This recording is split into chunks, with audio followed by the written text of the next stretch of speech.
नमस्कार। आज इस वीडियो में हम प्रिसिशन इंस्ट्रूमेंट के बारे में देखेंगे। और एक बात, अगर आप एएलपी के लिए कंप्लीट फिट और ट्रेड थ्योरी चाहते हैं तो फिर आप हमारा प्लेलिस्ट चेक कर सकते हैं। हम ऑलरेडी फिटर के लिए या एएलपी के लिए फिटर सिलेबस को कंप्लीट कर चुके हैं। तो चलिए आज हम देखेंगे प्रिसिशन इंस्ट्रूमेंट का एमसीक्यू। तो हमारा पहला क्वेश्चन है in a micrometer a complete revolution of thimble advance. अगर एक माइक्रोमीटर में अगर एक थिम्बल कंप्लीट रिवॉल्यूशन लेता है, एक माइक्रोमीटर में अगर थिम्बल एक कंप्लीट रिवॉल्यूशन लेता है तो फिर ये कितना डिस्टेंस एडवांस होगा। तो थिम्बल क्या है, देखिए ये एक माइक्रोमीटर है। माइक्रोमीटर में बीच में दो मेजरिंग फेस होता है। ये स्लीव है जिसको पैरेल भी बोलते हैं, और ये थिम्बल है, और ये रैचेट स्टॉप है। ठीक है, ये थिम्बल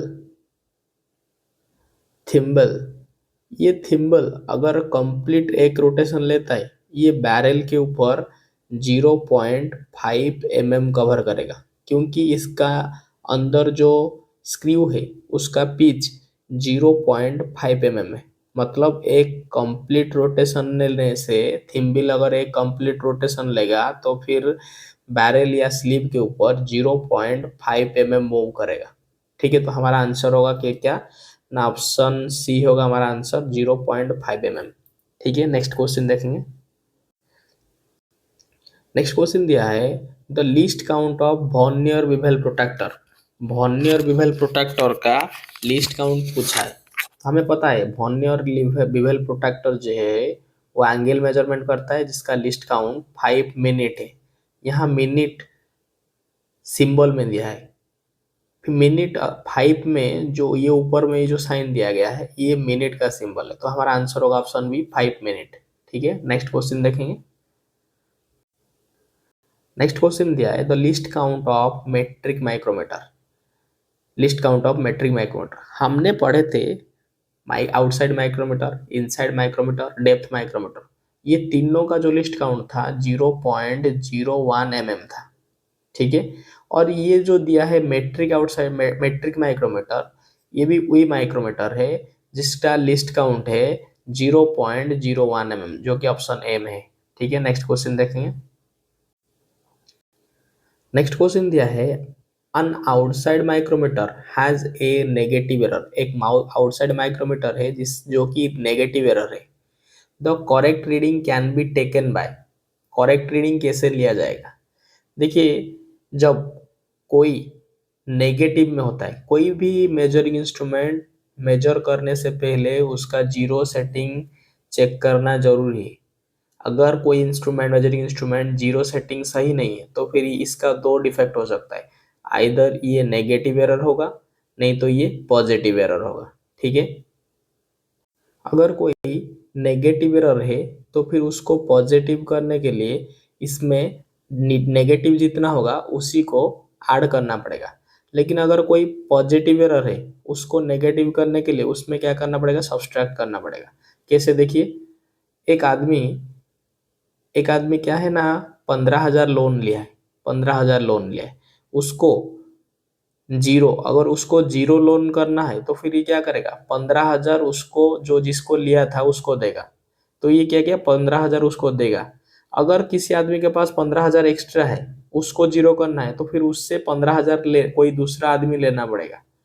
अगर तुम नेगेटिव में हो तो जीरो करने के लिए जितना नेगेटिव में हो वो नेगेटिव को ऐड करना पड़ेगा। अगर तुम पॉजिटिव में हो, जीरो करने के लिए वो पॉजिटिव को तुमको माइनस करना पड़ेगा। तो क्या हुआ आंसर, नेगेटिव एरर एक माइक्रोमीटर में है। करेक्ट रीडिंग करने के लिए क्या करना पड़ेगा ना, add negative error in the actual reading. जो एक्चुअल रीडिंग होगा उसमें आप नेगेटिव एरर को ऐड करेंगे, तो हमारा आंसर होगा ऑप्शन ए। नेक्स्ट क्वेश्चन देखेंगे। नेक्स्ट क्वेश्चन दिया है what is the zero reading of a 50 से 70 mm आउटसाइड माइक्रोमीटर। एक माइक्रोमीटर दिया है जो कि जिसका रेंज 50 से 75 mm है। आपको पता है जो माइक्रोमीटर है उसका जो रेंज वेरिएशन है 25 mm रहता है। जैसे 0 से 25, 25 से 50 और 50 से 75। ये जो रेंज देता है, जिस रेंज से माइक्रोमीटर शुरू होता है उस रेंज को जीरो सेटिंग माना जाएगा। मतलब अगर 0 से 25 mm का माइक्रोमीटर लेंगे, इसका जो जीरो सेटिंग होगा वो जीरो होगा। अगर 25 से 50 mm रेंज वाला माइक्रोमीटर लेंगे, इसका जो जीरो सेटिंग होगा 25 mm होगा। अगर 50 mm से 75 mm वाला माइक्रोमीटर लेंगे, इसका जो जीरो रीडिंग होगा वो 50 mm होगा। ठीक है, तो ये जो रेंज होगा, रेंज का जो स्टार्टिंग रेंज है वो जीरो रीडिंग दिखाता है। ठीक है, तो हमारा आंसर 50 से लेके 75 mm वाला जो रेंज वाला जो आउटसाइड माइक्रोमीटर है, इसका जो जीरो रीडिंग शो करेगा, कब शो करेगा, जब ये 50 mm में होगा। जब ये के 50 mm में होगा, तो हमारा आंसर होगा ऑप्शन डी 50 mm। ठीक है, नेक्स्ट क्वेश्चन देखेंगे। नेक्स्ट क्वेश्चन दिया है, in which one of the following instrument is used to check concentricity of outside diameter. कौन सा इंस्ट्रूमेंट यूज होता है to check concentricity of outside diameter. Outside diameter का कॉन्सेंट्रिसिटी चेक करने के लिए कौन सा इंस्ट्रूमेंट यूज होता है। देखिए कॉन्सेंट्रिसिटी क्या है, जब कोई भी सिलेंड्रिकल ऑब्जेक्ट अपना कांस्टेंट एरिया में घूमता है, अगर ये घूमेगा, ये जितना एरिया में है उतना एरिया में है घूमेगा, तो फिर हमें बोलेंगे ये कॉन्सेंट्रिसिटी इसका ठीक है। और ये कॉन्सेंट्रिसिटी चेक करने के लिए हम यूज करते हैं डायल टेस्ट इंडिकेटर को। ठीक है, तो हमारा आंसर होगा डायल टेस्ट इंडिकेटर, जो कि ऑप्शन सी है। याद रखिए जो डायल टेस्ट इंडिकेटर है, इसका जो मैकेनिज्म है, इसका mechanism rack and pinion mechanism में ये फंक्शन करता है। ठीक है, तो हमारा आंसर होगा डायल टेस्ट इंडिकेटर, जो कि कॉन्सेंट्रिसिटी ऑफ आउटर डायमीटर को चेक करता है। नेक्स्ट क्वेश्चन देखें। नेक्स्ट क्वेश्चन दिया है, the minimum measurement that can be correctly read with the vernier caliper is called.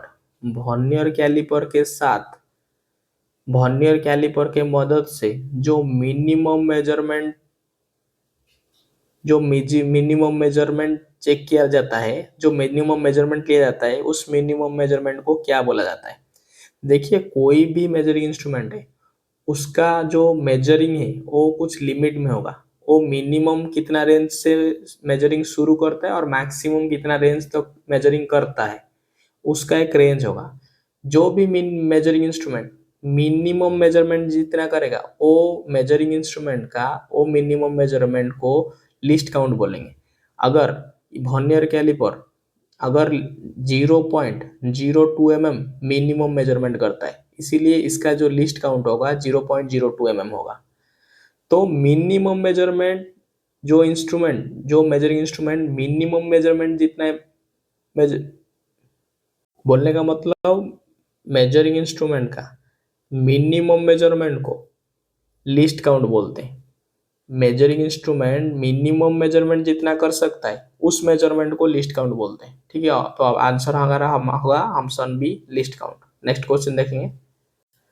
Next question दिया है, outside metric outside micrometer has a threaded spindle with pitch. जो metric outside micrometer है, ठीक है, इसका अंदर एक ठो स्पिंडल है, थ्रेडेड स्पिंडल। उसका पीच कितना है, जो थ्रेडेड स्पिंडल है इसका जो पीच है वो 0.5 mm है। ये क्या करता है ना, ये थिम्बल जब एक कंप्लीट रोटेशन घूमता है तो ये पीच कवर करता है, जो कि 0.5 mm है। तो मेट्रिक आउटसाइड माइक्रोमीटर का जो थ्रेडेड स्पिंडल है उसका जो पीच है कितना होगा, 0.5 mm। ऑप्शन ए होगा हमारा आंसर, जो कि 0.5 mm। नेक्स्ट क्वेश्चन देखेंगे। नेक्स्ट क्वेश्चन दिया है, जीरो एरर माइक्रोमीटर मीन्स क्या है। जीरो एरर माइक्रोमीटर मीन्स इसमें माइक्रोमीटर में कोई एरर नहीं, मतलब माइक्रोमीटर ठीक है, micrometer is true. Next question देखेंगे, तो हमारा आंसर आंसर होगा option B, micrometer is true. Next question देखेंगे। नेक्स्ट क्वेश्चन दिया है, lock nut in the micrometer is provided to. जो माइक्रोमीटर में लॉक नॉट प्रोवाइड किया गया है, वो लॉक नॉट क्या का फंक्शन क्या करता है, लॉक नॉट क्यों प्रोवाइड किया गया है। देखिए लॉक नॉट का क्या है, जब माइक्रोमीटर कोई मेजरमेंट लेता है, पहले माइक्रोमीटर क्या करता है ना, कोई भी वर्कपीस को पहले वर्कपीस में माइक्रोमीटर सेट होता है, सेट होने के बाद क्या करेगा, तुरंत रीडिंग ऐसे नहीं देखते, माइक्रोमीटर को पहले वर्कपीस में सेट करेंगे, सेट होने के बाद माइक्रोमीटर को लॉक करेंगे, फिर उसी लॉक कंडीशन में आके लॉक कंडीशन में लाके हम उसका रीडिंग देखेंगे। तो पहले क्या करते हैं ना, वर्क पीस के ऊपर माइक्रोमीटर को सेट करते हैं, फिर उसको लॉक करते हैं, फिर वो लॉक कंडीशन में ही लाके हम उसका रीडिंग देखते हैं। तो हम क्या करते हैं, लॉक नोट का क्या काम है ना, ऑप्शन बी में दिया है to lock the reading after setting over it work piece. पहले वर्क पीस के ऊपर उसको सेटिंग करेंगे, फिर उसको लॉक करके रीडिंग करेंगे। तो हमारा आंसर होगा ऑप्शन बी। नेक्स्ट क्वेश्चन देखेंगे, ये बहुत इंपॉर्टेंट क्वेश्चन है। नेक्स्ट क्वेश्चन दिया, micrometer works on the principle. Micrometer जो प्रिंसिपल में काम करता है वो है नॉट एंड बोल्ट, या बोलते हैं screw and bolt, screw and not. Maximum time screw and not आपको ऑप्शन मिलेगा। ये जो माइक्रोमीटर है, माइक्रोमीटर का ये जो स्पिंडल है, ये बोल्ट हिसाब से काम करता है, और इसमें एक ठो नॉट है, यहाँ एक ठो नॉट है जो कि नॉट के फंक्शन से काम करता है। तो ये कैसे काम करेगा, स्क्रू एंड नॉट या नॉट एंड बोल्ट से काम करता है। ठीक है, तो हमारा आंसर होगा ऑप्शन डी। नेक्स्ट क्वेश्चन देखिए, नेक्स्ट क्वेश्चन दिया है, which one of the following instrument is use to measure accurately the angle of taper. कौन क्वेश्चन दिया है, कौन सा इंस्ट्रूमेंट यूज होता है accurately angle, taper angle measurement करने के लिए। टैपर एंगल को एक्यूरेटली मेजरमेंट करने के लिए कौन सा इंस्ट्रूमेंट यूज होता है, तो हमारा आंसर होगा वर्नियर बेवल प्रोट्रैक्टर, जिसका लिस्ट काउंट 5 मिनट है। ठीक है, नेक्स्ट क्वेश्चन देखेंगे। नेक्स्ट क्वेश्चन दिया है, the least count of vernier caliper. जो वर्नियर कैलिपर है इसका लिस्ट काउंट क्या है। देखिए, जो वर्नियर कैलिपर हो, डेप्थ कैलिपर हो, या वर्नियर हाइट गज हो, इनका जो लिस्ट काउंट होता है 0.02 mm होता है। तो इसका वर्नियर कैलिपर का लिस्ट काउंट कितना होगा, तो आंसर होगा option D, least 0.02 mm। Next question देखेंगे। नेक्स्ट क्वेश्चन दिया है, to convert the linear motion of a plunger to to a dial test indicator to rotary motion of pointer, which one of the following mechanism use. Question सीधा पूछा है, जो dial test indicator है उसमें क्या होता है ना, लीनियर मोशन को रोटेशनल मोशन में कन्वर्ट किया जाता है। लीनियर मोशन, ये जो प्लंजर लगा है वो लीनियर मोशन में काम करता है, ये क्या करता है, रोटेशनल मोशन में कन्वर्ट करता है पॉइंटर। मतलब जो स्पीडोमीटर में जो पॉइंटर लगा है, जो स्पीडोमीटर को चेक, ये स्पीड कितना हुआ दिखता है, उसको पॉइंटर बोलते हैं। इसमें जो पॉइंटर काम करता है वो रोटेशनल मोशन में कन्वर्ट होता है। मतलब सीधी सी क्वेश्चन है, डायल टेस्ट इंडिकेटर में जो लीनियर मोशन कन्वर्ट होता है रोटेशनल मोशन में, ये कौन सा मैकेनिज्म के मदद से कन्वर्ट होता है, तो हमारा जो आंसर होगा option B, rack and pinion mechanism. Rack मतलब ऐसे एक ठो थ्रेडेड पर्सन है, और ये थ्रेडेड के ऊपर क्या होता है ना, एक ठो पिनियन घूमता है। पिनियन मतलब छोटा सा गियर, पिनियन ऐसे घूमेगा। ठीक है, जो रैक एंड पिनियन मैकेनिज्म के मदद से जो डायल टेस्ट इंडिकेटर में रोटेशनल, जो लीनियर मोशन है वो रोटेशनल मोशन में कन्वर्ट होता है। तो हमारा आंसर होगा ऑप्शन बी। नेक्स्ट क्वेश्चन देखेंगे। नेक्स्ट क्वेश्चन दिया है, राचेट स्टॉप इन माइक्रोमीटर हेल्प्स। जो माइक्रोमीटर में राचेट स्टॉप होता है वो क्या काम करता है, हमें पता है राचेट स्टॉप क्या है। देखिए, ये माइक्रोमीटर है, ये बैरललेस स्लीव है, ये थिम्बल है, नीचे लास्ट में राचेट स्टॉप होता है। राचेट स्टॉप अगर घुमाएंगे तो फिर ये फंक्शन करता है। तो राचेट स्टॉप क्या करता है, यूनिफॉर्म प्रेशर करता है, जिसको प्रेशर कंट्रोल भी बोल सकते हैं। तो ये हमारा आंसर होगा, कंट्रोल द प्रेशर। राचेट स्टॉप क्या करता है, प्रेशर को कंट्रोल करता है। तो हमारा आंसर होगा option A, control the pressure. Next question देखेंगे। नेक्स्ट क्वेश्चन दिया है, the least count of vernier caliper is equal to. Vernier caliper का जो लिस्ट काउंट है कैसे निकलता है ना, 1 MST minus 1 VST, value of 1 MST minus 1 VST। कैसे देखेंगे, देखिए वैल्यू जब निकलता है ना, इस फॉर्मूला में निकलता है 1 MST, 1 main scale division minus 1 vernier scale division. ठीक है, 1 मेन स्केल डिवीजन का जो वैल्यू है 1 mm में, लेकिन वन वर्नियर स्केल का डिवीजन कैसे निकलता है पता है? यह ऐसे निकलता है कि 49 49 49 मेन स्केल डिवीजन के साथ 50 वर्नियर स्केल डिवीजन समान होता है। तो फिर वन वर्नियर स्केल डिवीजन कितना होगा? One vernier scale division is equal to 49/50 main scale division. ठीक है, तो वन वर्नियर स्केल डिवीजन का वैल्यू हुआ 49/50 MST और 1 MST का वैल्यू हुआ 1 mm। ठीक है, तो लिस्ट काउंट कैसे निकलेगा? लिस्ट काउंट देखिए कैसे निकलेगा। लिस्ट काउंट निकलेगा 1 MST माइनस 1 VST के हिसाब से निकलेगा। 1 MST 1 mm है, 1 VST 49/50 mm है। तो फिर इसको अगर LCM में तो 50 होगा, 51 तो क्या होगा 50 होगा, माइनस या 49 होगा, तो फिर निकलेगा 1/50 mm। अगर इसको सिंप्लीफाई करेंगे तो देखेंगे कि जीरो देने से यहाँ ये जीरो देने से ऊपर जीरो जाएगा और जीरो देने से ऊपर जीरो जाएगा, 2 होगा। तो 0.02 mm, यहाँ mm था ना, वहाँ mm, ये हो लिस्ट काउंट, ये लिस्ट काउंट है। ठीक है, इतना समझाने का बात मतलब क्या था? मतलब ही था कि जो वर्नियर कैलिपर है इसका जो लिस्ट काउंट निकलता है 1 MST माइनस 1 VST में निकलता है। ठीक है, 1 MST वैल्यू 1 mm लिया, 1 VST वैल्यू लिया 49/50 MST। यहाँ ये फॉर्मूला है 1 MST 1 main scale division value minus 1 vernier scale division को अगर सब्सट्रैक्ट करेंगे तो फिर हमारा निकलेगा least count of a vernier caliper. ठीक है, तो हमारा आंसर क्या होगा? ऑप्शन ए होगा हमारा आंसर। नेक्स्ट क्वेश्चन देखेंगे। नेक्स्ट क्वेश्चन दिया है a micrometer has a positive error of 0.02 mm। देखिए ये जो माइक्रोमीटर है इसमें पॉजिटिव एरर इतना है। ठीक है, what is the correct reading when the micrometer measure इतना? माइक्रोमीटर अभी रीडिंग करके दिखा रहा है 25.41 mm। अभी पॉजिटिव एरर है, उसको जीरो एरर करने में लिए पॉजिटिव एरर को सब्सट्रैक्ट करना पड़ेगा। अभी 25.141 से हम सब्सट्रैक्ट करेंगे 0.02 mm। सब्सट्रैक्ट करने से कितना निकलेगा?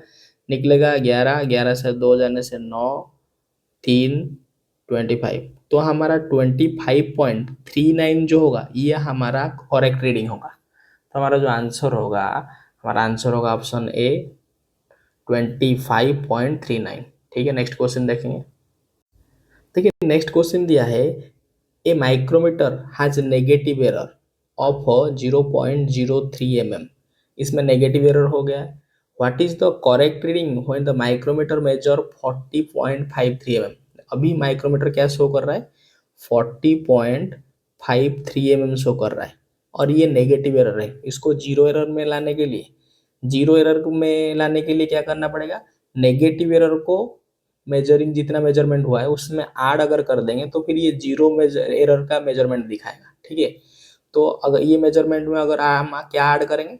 हम ऐड करेंगे, ऐड इसीलिए करते हैं कि ये नेगेटिव एरर है। ठीक है, ये 0.53 है तो इसमें ऐड करेंगे 0.03 mm। तो हमारा कितना होगा?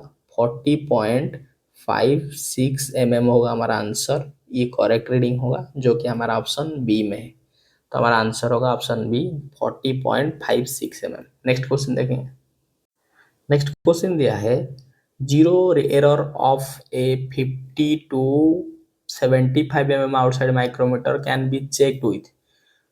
अगर माइक्रोमीटर 50 से 75 रहेगा तो फिर जब माइक्रोमीटर का बैरल का जो डाटम लाइन का जीरो और थिम्बल का जीरो जब कोइंसाइड करेगा तो फिर ये जो मेजरिंग फेस के बीच में कितना mm रहेगा गैप? 50 mm रहेगा। इसका जो बीच में जो गैप रहेगा 50 mm रहेगा। और ये 50 mm है कि नहीं चेक करने के लिए ये दोनों मेजरिंग फेस के बीच में हम टेस्ट पीस या स्लिप गॉज देंगे जिसका साइज होगा 50 mm। ठीक है, बोलने का मतलब 50 mm से लेके 75 mm रेंज वाला जब माइक्रोमीटर का जीरो रीडिंग चेक करेंगे तो फिर हम क्या यूज करेंगे? टेस्ट पीस यूज करेंगे, नहीं तो स्लिप गॉज यूज करेंगे। और ये स्लिप गॉज जब हम बताए थे थ्योरी क्लासेस में, हम दिखाए थे ऐसे स्लिप गॉज का बीच में हम माइक्रोमीटर का बीच में ऐसे रख के हम स्लिप गॉज माइक्रोमीटर का जीरो रीडिंग चेक करते हैं। तो हमारा आंसर होगा ऑप्शन सी। नेक्स्ट क्वेश्चन देखेंगे। नेक्स्ट क्वेश्चन दिया है the value of the smallest division, the value of the smallest division on sleeve of a outside micrometer. Outside micrometer का जो स्लीव में स्मॉलेस्ट डिवीजन है वो कितना है। देखिए ये माइक्रोमीटर है और ये स्लीव है और ये थिम्बल है और ये एचेड स्टॉप है। थिम्बल में ये थिम्बल का डाटम लाइन है, डाटम लाइन का ये वाला जो लाइन जीरो है, ये वाला वन लाइन है। ये जीरो और वन लाइन के बीच में 1 mm होता है, लेकिन इसका बीच में एक नीचे वाला half round half half sub division रहता है। मतलब ये जीरो से ये जो सब डिवीजन इसका जो डिस्टेंस है वो 0.5 mm है। ठीक है, तो बोलने का मतलब जो स्लीव है ये स्लीव है, ये स्लीव में जो स्मॉलेस्ट डिवीजन है वो 0.5 mm है। और हमें पता था थोड़ी देर पहले हम ये देखे थे थिम्बल को हम और अगर हम कंप्लीट एक रोटेशन घुमाते हैं तो फिर ये स्लीव के ऊपर कितना डिस्टेंस कवर होता है, 0.5 mm कवर करता है। ठीक है, तो हमारा आंसर होगा 0.5 mm। और एक चीज बोले थे कि इसका बीच में जो स्पिंडल होता है, स्पिंडल का पीच कितना होता है, 0.5 mm। स्पिंडल का पीच 0.5 होने के कारण ये थिम्बल 0.5 mm घूमता है और ये जिसके कारण इसमें जो स्मॉलेस्ट डिवीजन है वो 0.5 mm दिया गया है। ठीक है, तो हमारा स्मॉलेस्ट डिवीजन स्लिप में कितना होगा, 0.5 mm, जो कि ऑप्शन ए में है। 20 mm 20 mm का आंसर ए होगा ऑप्शन। नेक्स्ट क्वेश्चन देखें। नेक्स्ट क्वेश्चन दिया है the value of one division of a barrel edge of thimble of a metric outside micrometer. ये जो माइक्रोमीटर है इसका जो ये बैरल है और ये थिम्बल है। ठीक है, पूछा है ये जो थिम्बल है ये थिम्बल का बिबेल एज में मार्किंग किया गया है ऐसा। थिम्बल को अगर ऐसे सर्कल मानेंगे तो थिम्बल सर्कल को टोटली 360 डिग्री को 50 डिवीजन में डिवाइड किया गया। कितना डिवीजन में, 50 डिवीजन में डिवाइड किया गया। मतलब 50 पार्ट घूमने से ये कवर करता है 0.5 mm। ठीक है, तो वन पार्ट घूमने से या वन डिवीजन का वैल्यू कितना होगा ना, 0.5 mm divided by 50 divided by 50 तो कितना होगा ना, होगा 0.001 mm होगा। तो हमारा आंसर होगा कितना, 0.01 mm होगा, सॉरी 0.01 mm होगा। ठीक है, जो कि इसका लिस्ट एक्यूरेसी है, लिस्ट काउंट है। तो जो थिम्बल है, थिम्बल का जो वन डिवीजन का वैल्यू है वो कितना है, 0.01 mm, जो कि ऑप्शन डी में है 0.01 mm। और आंसर होगा। नेक्स्ट क्वेश्चन देखेंगे।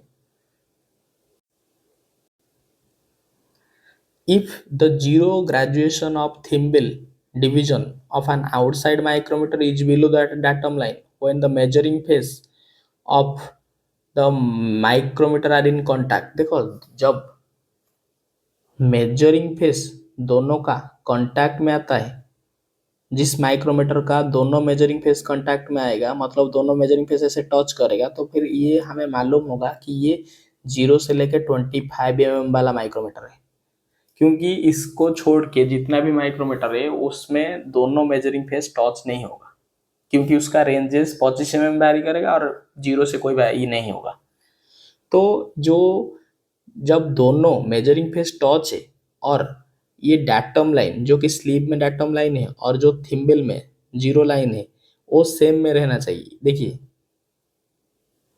ये डाटम लाइन है, ठीक है, और ये स्लीव में जो ये जीरो लाइन है, जीरो लाइन यहाँ नहीं रह के जीरो लाइन नीचे है, ये यहाँ जीरो लाइन है। जब जीरो लाइन नीचे होगा तो फिर नेगेटिव एरर होगा, इसको जीरो जीरो पे लाने के लिए वो नेगेटिव एरर को ऐड करना पड़ेगा। अगर जीरो लाइन डाटम लाइन से ऊपर है ये वाला तो फिर पॉजिटिव एरर होगा। ठीक है, यहाँ दिया है डाटम लाइन जो थिम्बल डिवीजन है बिलो द डाटम लाइन है, तो फिर यह जो एरर होगा नेगेटिव एरर होगा। नेक्स्ट, ठीक है, नेक्स्ट क्वेश्चन देखेंगे। अगर इसी जगह दिया होगा कि जो थिम्बल डिवीजन है एबव द डाटम लाइन है, तो फिर हमारा पॉजिटिव एरर होता है। यहाँ बिलो द डाटम लाइन दिया है, इसीलिए हमारा आंसर नेगेटिव है। ठीक है, नेक्स्ट क्वेश्चन देखेंगे। नेक्स्ट क्वेश्चन दिया है a depth micrometer. A depth micrometer can be used to measure wide range of pickers. Depth micrometer क्या करता है? वाइड रेंज मेजरमेंट करता है। देखिए ये डेप्थ माइक्रोमीटर है, वाइड रेंज मेजरमेंट क्यों करता है? देखिए ये जो बीच में उसका जो है वो स्पिंडल है। ये स्पिंडल का, ये स्पिंडल को अगर चेंज करेंगे, स्पिंडल डिफरेंट साइज का आता है उसके साथ। अगर इस स्पिंडल मतलब ये एक्सटेंशन रॉड इसको बोलते हैं, एक्सटेंशन रॉड को अगर हम चेंज करेंगे तो फिर ये डिफरेंट साइज का मेजरमेंट ले सकता है, वाइड रेंज का मेजरमेंट ले सकता है। तो फिर हमारा आंसर क्या होगा? हमारा आंसर होगा कि इट इज इट इज क्या कहता है? हमारा आंसर होगा ऑप्शन ए, जो कि एक्सटेंशन रॉड को चेंज, एक्सटेंशन रॉड को अगर चेंज करेंगे तो फिर ये वाइड रेंज ऑफ मेजरमेंट ले सकता है। कौन? Depth micrometer. तो हमारा ऑप्शन ए होगा answer, it is equipped with a number of extension rod. ठीक है, नेक्स्ट क्वेश्चन देखेंगे। तो नेक्स्ट क्वेश्चन दिया है in which one of the following micrometer the graduation of thimble. Thimble का जो ग्रेजुएशन है and sleeve are in reverse direction on that of the outside micrometer। Outside micrometer से जो outside micrometer का जो thimble graduation है वो clockwise होता है। मतलब हम अगर एंटी क्लॉकवाइज मतलब रोटेशन में होता है, लेकिन जो डेप्थ माइक्रोमीटर है उसका जो ग्रेजुएशन है थिम्बल या स्लीव का वो रिवर्स डायरेक्शन में होता है। ये देखिए ये माइक्रोमीटर है, अगर इसका जीरो सेटिंग है दोनों टच में रहेगा। ये जीरो जितना डिस्टेंस जाएगा थिम्बल का ग्रेजुएशन इधर से ही ग्रेजुएशन किया जाएगा। मतलब ऊपर 0, 5 ये क्लॉकवाइज ग्रेजुएशन किया गया है। लेकिन डेप्थ माइक्रोमीटर में क्या करेगा? ये क्लॉकवाइज घुमाने से ये एक्सटेंशन रॉड नीचे आएगा। इसीलिए इसका जो डायरेक्शन है मार्किंग किया गया है थिम्बल में रिवर्स डायरेक्शन में किया गया है। पूछा है क्वेश्चन में in which of the following micrometer the graduation of thimble, the graduation of thimble, the graduation of thimble and sleeve are in reverse direction. तो हमारा आंसर होगा डेप्थ माइक्रोमीटर, जो कि ऑप्शन बी में है। नेक्स्ट क्वेश्चन देखेंगे। तो इसको अगर समझाएंगे तो फिर ड्राइंग का जरूरत होता है, अभी ये इसमें ड्राइंग पॉसिबल नहीं होता है ड्रॉ करने के लिए। नेक्स्ट क्वेश्चन देखेंगे। नेक्स्ट क्वेश्चन दिया है the least count of vernier outside micrometer. जो वर्नियर आउटसाइड माइक्रोमीटर है इसका लिस्ट काउंट क्या है? देखिए आउटसाइड माइक्रोमीटर हो, इनसाइड माइक्रोमीटर हो, डेप्थ माइक्रोमीटर है या मेट्रिक माइक्रोमीटर है, जिसका लिस्ट काउंट 0.01 mm होता है। लेकिन जब आउटसाइड माइक्रोमीटर में वर्नियर लग जाता है, ये जो वर्ड लग जाता है वर्नियर आउटसाइड माइक्रोमीटर, तो इसका लिस्ट काउंट होगा 0.001 mm। तो हमारा आंसर होगा ऑप्शन बी होगा हमारा आंसर ऑप्शन सी होगा हमारा आंसर 0.001 mm। नेक्स्ट क्वेश्चन देखेंगे। नेक्स्ट क्वेश्चन दिया है on which part of vernier height gauge are the main scale division graduated. Main scale division vernier height gauge का main scale division किस part में mark किया गया है? देखिए ये इसका बेस है और बेस के ऊपर ऐसे ये इसका बीम है, ये बीम है और बीम के ऊपर ही ऐसे ग्रेजुएशन किया गया है, जिसको बोलते हैं मेन स्केल डिवीजन, MSD। तो मेन स्केल डिवीजन ग्रेजुएशन किसके ऊपर किया गया? वर्नियर बीम के ऊपर किया गया। तो हमारा आंसर होगा ऑप्शन बी, बीम। ठीक है, नेक्स्ट क्वेश्चन देखेंगे। नेक्स्ट क्वेश्चन दिया है while measuring with vernier bevel protractor, while measuring with vernier bevel protractor which part is usually, which part is normally as the reference surface। जब आप vernier bevel protractor को use करते हैं तो reference surface कौन provide करता है? देखिए वर्नियर बिवेल प्रोट्रैक्टर जो है उसका जो डिस्क है वो स्टॉक के साथ अटैच है। देखिए ये जो पार्ट है ना, ये जो पार्ट है इसको स्टॉक बोलते हैं और ये स्टॉक ही रेफरेंस सरफेस प्रोवाइड करता है। देखिए स्टॉक है और ये डिश से ऊपर, डिश के ऊपर जो ग्रेजुएशन किया गया है उसको बोलते हैं मेन स्केल डिवीजन। ये याद रखिए, ये क्वेश्चन आता है, ये मेन स्केल डिवीजन है। डिश के ऊपर और एक रोटेट पार्ट होता है जिसको बोलते हैं डायल, जिसको बोलते हैं डायल, और ये डायल के ऊपर भी कुछ मार किया जाता है उस, जिसको बोलते हैं vernier scale division, MS VSD। ठीक है, तो डिश के ऊपर मेन स्केल डिवीजन और डायल के ऊपर वर्नियर स्केल डिवीजन होता है। और इसको एक ठो ब्लेड, इस स्केल ब्लेड होता है, और ये ब्लेड और स्टॉक के मदद से ही एंगल का मेजरमेंट किया जाता है, लेकिन जो रेफरेंस सरफेस प्रोवाइड करता है वो स्टॉक करता है। ठीक है, तो हमारा आंसर होगा वर्नियर बेवल प्रोट्रैक्टर में स्टॉक जो होता है वो रेफरेंस सरफेस प्रोवाइड करता है। दो ऑप्शन ए होगा हमारा आंसर। नेक्स्ट क्वेश्चन देखेंगे। नेक्स्ट क्वेश्चन दिया है, on which part of vernier bevel protractor, on which part of vernier bevel protractor are the main scale division graduated. अभी देखे थे वर्नियर बेवल प्रोट्रैक्टर का मेन स्केल डिवीजन किस part में graduate किया गया है, ये स्टॉक है, ये डिस है, और डिस के ऊपर ही मेन स्केल डिवीजन का ग्रेजुएशन किया गया है। तो आंसर होगा हमारा ऑप्शन बी डिस। ठीक है, अगर वर्नियर स्केल डिवीजन पूछता तो इसका ऊपर जो डायल होता है उसमें वर्नियर स्केल डिवीजन मार्क किया गया है। तो हाँ, मेन स्केल डिवीजन मार्क किया गया है डिस के ऊपर, डिस के ऊपर। तो हमारा ऑप्शन आंसर होगा ऑप्शन बी। नेक्स्ट क्वेश्चन देखेंगे। देखिए, ये जो क्वेश्चन दिया है, क्वेश्चन दिया है the value of each main scale division of vernier bevel protractor. जो वर्नियर बेवल प्रोट्रैक्टर ये स्टॉक है, इस ये डिस है, ये डिस के ऊपर जो ग्रेजुएशन किया गया है ये मेन स्केल डिवीजन होता है। और ये एक मेन स्केल डिवीजन, हर डिवीजन का वैल्यूएशन 1 डिग्री होता है, 1 डिग्री होता है। तो हमारा मेन स्केल डिवीजन का वैल्यूएशन वर्नियर बेवल प्रोट्रैक्टर का मेन स्केल डिवीजन का वैल्यू क्या है ना, 1 डिग्री। नेक्स्ट क्वेश्चन देखेंगे। नेक्स्ट क्वेश्चन दिया है the least count of a universal bevel protractor. देखिए, वर्नियर बेवल प्रोट्रैक्टर हो या यूनिवर्सल बेवल प्रोट्रैक्टर हो, लगभग सेम है, जिसका लिस्ट काउंट है 5 मिनट।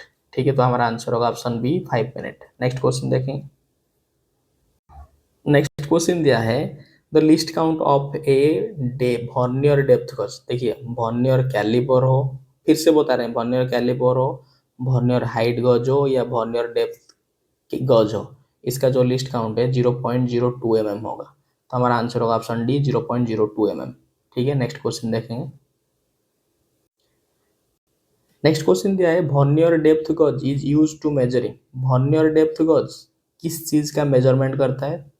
वर्नियर डेप्थ गज जैसा ये जिस काम क्या करता है ना, जो काम डेप्थ माइक्रोमीटर करता है उसी काम को ही वर्नियर डेप्थ गज करता है। डिफरेंस ये है इसका एक्यूरेसी और वर्नियर डेप्थ गज का एक्यूरेसी और जो डेप्थ माइक्रोमीटर है उसका एक्यूरेसी डिफरेंस है, लेकिन उसका जो फंक्शन है वो मेजरमेंट है लेता है जो सरफेस का, वो सेम मेजरमेंट है। मतलब सेम मेजरमेंट मतलब ये जिस सरफेस का मेजरमेंट कर पाता है वो भी वर्नियर में जो हमारा डेप्थ माइक्रोमीटर है वो भी मेजरमेंट करता है। देखिए, ये जो वर्नियर डेप्थ गॉज है वो क्या मेजरमेंट करता है, ये स्टेप का मेजरमेंट करता है, डेप्थ का मेजरमेंट करता है, या ब्लाइंड होल का मेजरमेंट करता है। देखिए, स्टेप क्या है, ये स्टेप है। अगर स्टेप का ये एरिया को मेजरमेंट करना है, ये एरिया को मेजरमेंट करना है, तो फिर ये कौन क्या यूज होगा ना, वर्नियर डेप्थ गॉज यूज होगा। अगर कोई चीज़ का ऐसे डेप्थ मेजरमेंट करना है, ये पार्ट को मेजरमेंट करना है, तो फिर वर्नियर डेप्थ गॉज यूज होगा। ब्लाइंड होल को मेजरमेंट करने के लिए भी वर्नियर डेप्थ गॉज यूज होता है। ब्लाइंड होल क्या है, देखिए देखिए ये एक ऑब्जेक्ट है, ये एक ऑब्जेक्ट है। अगर ऑब्जेक्ट के पूरा इस साइड से उस साइड तक अगर होल करेंगे, इसको बोलते हैं होल। ठीक है, इस साइड से लेके उस साइड तक। लेकिन अगर और एक होल करेंगे जो कि एक साइड से लेके थोड़ा डिस्टेंस तक होल करेंगे, अगर होल फुल लेंथ मतलब इस साइड से उस साइड तक होता है उसको होल बोलते हैं। अगर होल आधा तक होता है, पूरा कंप्लीट नहीं हो पाता है, मतलब होल का एक ही एंड होता है दूसरा एंड नहीं होता है, तो इसको बोलते हैं ब्लाइंड होल। ब्लाइंड होल मतलब आधा डेप्थ तक ये होल किया जाएगा। तो वर्नियर डेप्थ गॉज है ये यूज किया जाता है स्टेप, डेप्थ और ब्लाइंड होल का मेजरमेंट करने के लिए। तो हमारा आंसर होगा ऑप्शन सी। नेक्स्ट क्वेश्चन देखेंगे। नेक्स्ट क्वेश्चन दिया है the least count of vernier height गज। वर्नियर हाइट गज का लिस्ट काउंट क्या है? वर्नियर हाइट गज, वर्नियर हाइट गज अभी तीन दो बार बता चुके हैं कि वर्नियर, चाहे वर्नियर कैलिपर हो, वर्नियर डेप्थ गज हो या वर्नियर हाइट गज हो, इसका लिस्ट काउंट 0.02 mm में, 0.02 mm में। तो हमारा आंसर होगा ऑप्शन बी। ठीक है, याद रखिए ये तीनों बहुत इंपॉर्टेंट क्वेश्चन है। नेक्स्ट क्वेश्चन देखेंगे। नेक्स्ट क्वेश्चन दिया है while laying out, laying out मतलब मार्किंग, जब आप मार्किंग करेंगे the vernier height gauge must be used on, vernier caliper, vernier जो हाइट गज है ये किसके ऊपर यूज किया जाता है? जो आईटीआई वर्कशॉप में नॉर्मली जो वर्नियर हाइट गज होता है आप देखे होंगे वो सरफेस प्लेट के ऊपर होता है, सरफेस प्लेट के ऊपर, ये सरफेस प्लेट है, इस सरफेस प्लेट के ऊपर ऐसे वर्नियर हाइट गज रहता है। ठीक है, तो हमारा आंसर होगा सरफेस प्लेट, ऑप्शन ए होगा हमारा आंसर। सरफेस प्लेट के ऊपर ही वर्नियर हाइट गज का यूज किया जाता है। नेक्स्ट क्वेश्चन देखेंगे। नेक्स्ट क्वेश्चन दिया है the size of a vernier height gauge is specified by, जो वर्नियर हाइट गज है उसका साइज कैसे से स्पेसिफाई किया जाता है? मतलब आप दुकान को जाएंगे वर्नियर हाइट गज लेने के लिए तो फिर आप दुकान वाला को क्या बोलेंगे? ठीक है, जब वर्नियर हाइट गज का स्पेसिफिकेशन होता है वो बीम का हाइट, ये बेस है और ये बीम है, और ये बीम का हाइट के हिसाब से ही उसका स्पेसिफिकेशन किया जाता है। अगर हम वर्नियर हाइट गज को ले खरीदने जाएंगे तो फिर हम डायरेक्ट बोलेंगे हमको 300 mm का वर्नियर हाइट गज चाहिए, 250 mm का वर्नियर हाइट गज चाहिए, तो ये बीम का हाइट हिसाब से वो हमको वर्नियर हाइट गज देगा। तो स्पेसिफाई कैसे किया जाता है? Option B, height of the beam. ठीक है, नेक्स्ट क्वेश्चन देखेंगे। नेक्स्ट क्वेश्चन दिया है while marking with vernier height gauge, आप जब वर्नियर हाइट गज के साथ मार्किंग करेंगे द वर्कपीस जनरली क्या होता है? ऑप्शन दिया है support by an angle plate, ठीक है, support by an another workpiece नहीं होता है, held by another hand, hand के पकड़ के अगर आप पीछे से हाथ से पकड़ के क्या मार्किंग करते हैं? नहीं ना, होल्ड विदाउट सपोर्ट, ठीक है ना, नहीं बोलो ये। तो हमारा आंसर जो होगा, जब आप वर्कपीस को वर्नियर हाइट गज की मदद से मार्किंग करेंगे तो फिर हमेशा वर्कपीस जो होगा, वर्कपीस का पीछे क्या सपोर्ट रहेगा ना, एंगल प्लेट का सपोर्ट रहेगा, और आप आगे ऐसे मार्किंग करेंगे वर्नियर हाइट गज की मदद से। ठीक है, तो हमारा आंसर होगा option A, support by an angle plate. Next question देखेंगे। नेक्स्ट क्वेश्चन देखेंगे। नेक्स्ट क्वेश्चन दिया गया है the smallest inside micrometer has the graduation mark on sleeve, जो स्मॉलेस्ट इनसाइड माइक्रोमीटर है और जो स्लीव है उसका जो मार्क किया गया है, देखिए जो स्लीव होता है ना आउटसाइड माइक्रोमीटर का, स्लीव का लेंथ होता है जो कि 25 mm लेंथ रहता है, लेकिन स्मॉलेस्ट इनसाइड माइक्रोमीटर का जो स्लीव होता है इसका लेंथ रहता है 13 mm। याद रखिए, इंपॉर्टेंट क्वेश्चन है, ये भी कई बार एग्जाम में आया है। तो हमारा आंसर होगा जो स्मॉलेस्ट इनसाइड माइक्रोमीटर है इसका जो स्लीव का लेंथ है वो 13 mm है। ठीक है, नेक्स्ट क्वेश्चन देखेंगे। नेक्स्ट क्वेश्चन देखेंगे the angle which is less than 90 degree, आप ज्योमेट्री में पढ़े होंगे जो एंगल 90 डिग्री से कम होता है उसको एक्यूट बोलते हैं और 90 डिग्री को राइट एंगल बोलते हैं। ठीक है, तो हमारा आंसर होगा जो 90 डिग्री से कम एंगल है उसको बोलते हैं एक्यूट एंगल। ठीक है, ऑप्शन बी होगा हमारा answer, acute angle. Next question देखेंगे। नेक्स्ट क्वेश्चन है the principle of universal bevel protractor is similar to, देखिए यूनिवर्सल बिवेल प्रोट्रैक्टर का प्रिंसिपल सिमिलर है वर्नियर बिवेल प्रोट्रैक्टर के साथ। देखिए यूनिवर्सल बिवेल प्रोट्रैक्टर का प्रिंसिपल सेम है किसके साथ? वर्नियर बिवेल प्रोट्रैक्टर के साथ। तो हमारा आंसर होगा ऑप्शन ए, और ये दोनों का जो लिस्ट काउंट होता है वो 5 मिनट होता है। ठीक है, नेक्स्ट क्वेश्चन देखेंगे। सॉरी, ये हमारा लास्ट क्वेश्चन था। आज के लिए इतना ही, धन्यवाद।